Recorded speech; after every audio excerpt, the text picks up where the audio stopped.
بسم الله الرحمن الرحيم. هل أتاك حديث الغاشية؟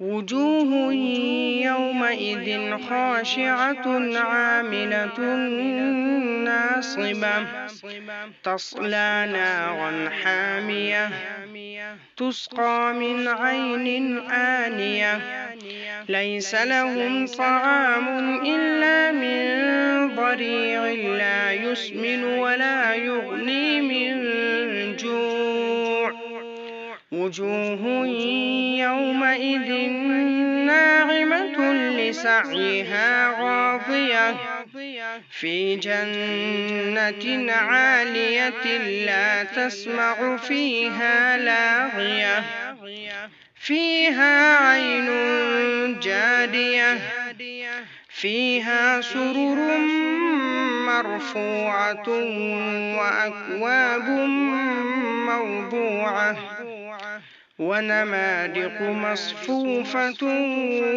وزرابي مبثوثة أفلا ينظرون إلى الإبل كيف خلقت وإلى السماء كيف رفعت وإلى الجبال كيف نصبت وإلى الأرض كيف سطحت فذكر إنما أنت مذكر لست عليهم بمسيطر إلا من تولى وكفر فيعذبه الله العذاب الأكبر إن إلينا إيابهم ثم إن علينا حسابهم.